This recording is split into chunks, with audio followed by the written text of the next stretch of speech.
What's going on, everybody? My name is Carson Eccles, and today I'm going to be giving you a presentation over the endangered species, the black rhino. The first thing that I will be covering today is some general information about the black rhino.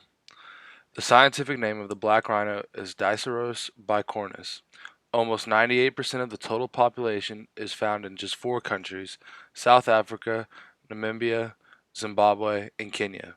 There are 3 subspecies after the West African black rhino that were declared extinct in 2011. The black rhino is a herbivore, meaning that they get most of their nutrients from eating trees and bushes. Lastly, their humongous size. At shoulder height, they can reach up to 6.5 feet tall and weigh between 1,700 pounds and 3,000 pounds. So the next thing we're going to be talking about is the federal status of the black rhino. The black rhino is currently listed under critically endangered. This assessment was given on January 14, 2020. The black rhino was first added in 1965 when it was listed as less rare but believed to be threatened, requires watching, and has since been critically endangered since 1996.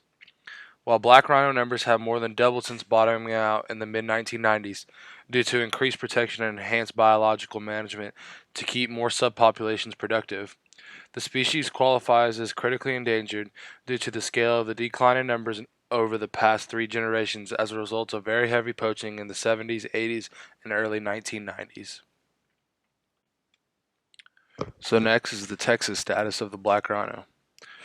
As the black rhino is not native to Texas, it is not endangered or threatened here, but the black rhino has been able to take refuge here in Texas and make itself at home.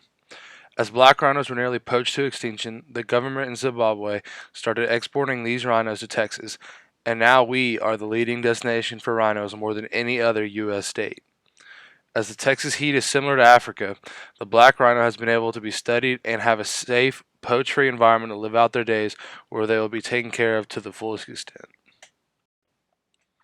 So the next topic of discussion is going to be the population of the black rhino. Today there are more than 5,500 black rhinos in the world.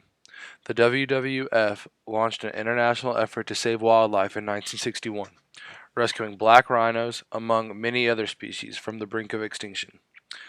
Thanks to those persistent conservation efforts across Africa, the total number of black rhinos grew from 2,410 in 1995 to more than 5,000 today. So the next topic is the Texas population of the black rhino. So I was not able to find an exact number of black rhinos that are living in Texas as of right now. But as I stated earlier, Texas is becoming a safe haven for this species and many other valuable horned animals that are suffering from poaching. I was able to find evidence of a plan that has been in motion for some time now called Project 1000. But there are lots of different procedures and protocols that must be approached beforehand, including agreements such as zoo accreditation, standards of care, and record keeping for these black rhinos. But if it works out, I believe location is somewhere in South Texas on a ranch that has 100,000 plus acres. So the next slide is the cause of endangerment for the black rhino. Of all the threats facing black rhinos, poaching is the deadliest. Black rhinos have 2 horns which make them lucrative targets for the illegal trade in rhino horn. A wave of poaching for rhino horn rippled through Kenya and Tanzania, continued through Zambia's Lungwa Valley as far as the Zambezi River, and spread into Zimbabwe. Political instability and wars have greatly hampered rhino conservation work in Africa, notably in Angola, Rwanda, Somalia, and Sudan. This situation has exacerbated threats such as trade in rhino horn and increased poaching due to poverty. Another factor endangering this species is the high population density in some sites, leading to lower breeding rates and increasing probability of disease transmission. The smaller isolated populations can also be prone to genetic impacts from inbreeding. Rhinos are one of the oldest groups of mammals, virtually living fossils. They play an important role in their habitats, and in countries like Namibia, rhinos are an important source of income from ecotourism. The protection of black rhinos creates large blocks of land for conservation purposes.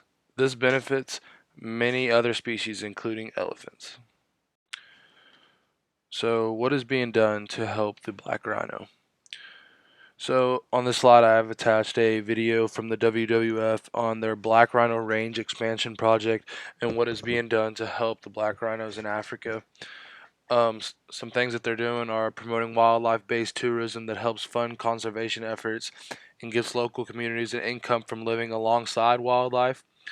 Working with communities living around protected areas to help them use their natural resources more sustainably, and supporting the translocation of rhinos to create new, secure populations.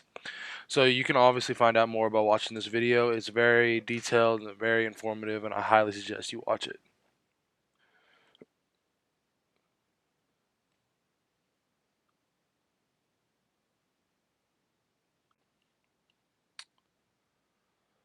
So what can you do to help? So, well, first off, don't buy rhino horn products. The legal trade in rhino horn poses the greatest threat to rhinos today. You can adopt a Sumatran rhino through the WWF US, adopt a rhino through the WWF UK, use and support sustainable wood, paper, and palm oil. By purchasing certified sustainable palm oil and FCS certified forest products, retailers and manufacturers help protect Sumatran and Javan rhino habitat by limiting illegal logging and forest conversion. Consumers can help by demanding certified products. And lastly, donate to the WWF to support the work in Africa and Asia. So, obviously, this isn't just for the black rhinos, but this is for all rhinos. Alrighty, guys, I hope y'all were all able to take something away from my presentation about the black rhino. And here's my works cited page. All of them are hyperlinked to each title. So if you need any more information, feel free to hit me up and I'll be glad to send it to you. I hope you'll have a great rest of y'all summer.